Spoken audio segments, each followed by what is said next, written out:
Bonjour à tous, en direct de la FEB TV, ici à Saint-Malo pour cette dernière émission du Forum économique breton. Avec moi, 3 intervenants. Jeanne Vergne, bonjour. Vous êtes responsable de la coordination régionale Banque des Territoires. On a aussi Tanguy Lequillier et Victor Baduel, cofondateurs de la start-up Meilleurs Voisins. Bonjour. Bonjour. Bonjour. Bienvenue à tous.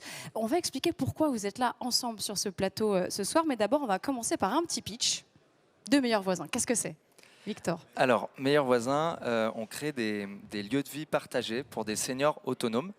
On est parti du constat de l'isolement et la solitude des seniors en France. Donc au début du projet, on a interviewé plus de 100 seniors pour essayer de bien comprendre leurs besoins et on s'est rendu compte qu'il y avait un besoin de vouloir partager des moments de vie tout en restant indépendant. Donc on a voulu créer un concept de lieu de vie qui s'appelle des auberges de seconde jeunesse.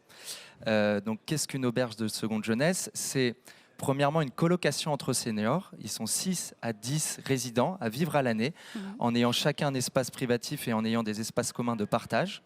Mais c'est également des voyageurs qui viennent sur une courte durée et qui veulent vivre une expérience locale, authentique auprès de ces seniors. Et enfin, c'est des événements qu'on organise pour créer du lien social entre les voyageurs et les colocataires. Donc voilà, et là on a ouvert notre premier lieu en Bretagne il y a quelques mois. À Saint-Brieuc, je crois. À Saint-Brieuc. Comment l'idée, elle vous est venue, Tanguy?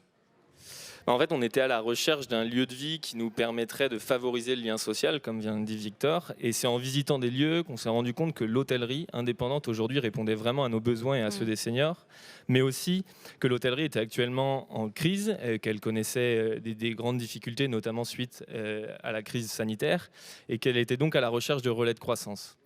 Avec Meilleurs Voisins, du coup, ça nous permet de maximiser le niveau de service pour les seniors.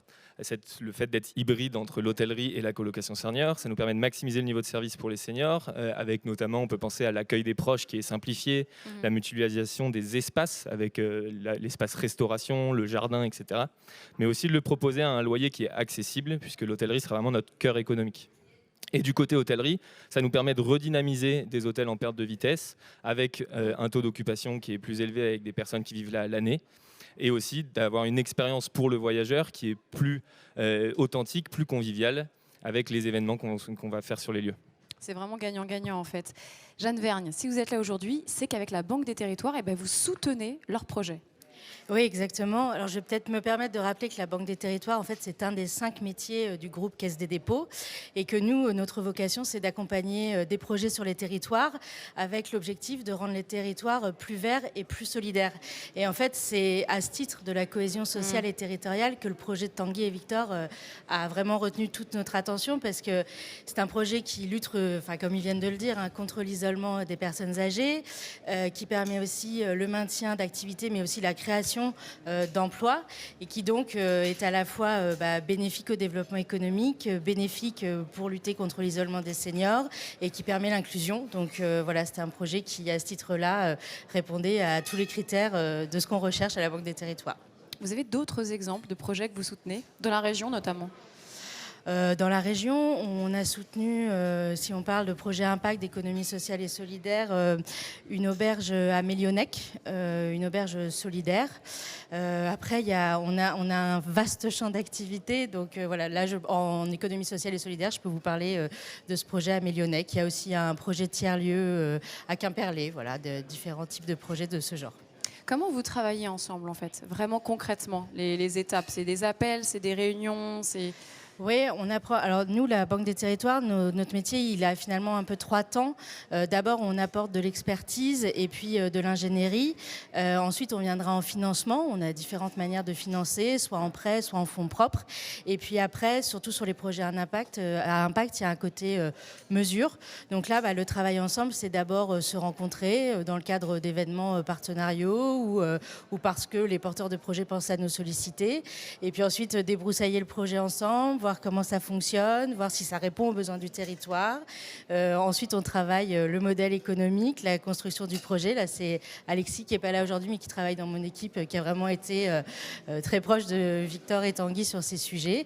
Et puis après, voilà, on fait la mesure ensemble sur le côté impact social. On continuera, une fois le financement fait, à avoir des moments où on verra ce que devient le projet, si les personnes âgées sont satisfaites, s'il y a vraiment une lutte contre l'isolement. Voilà, c'est un travail au long cours. Ah ouais, vraiment un travail de longue haleine. Et vous, alors, cette collaboration, bah, c'est extraordinaire parce que ça booste votre projet. Ça vous met pas une petite pression aussi parce que vous avez des comptes à rendre, Victor?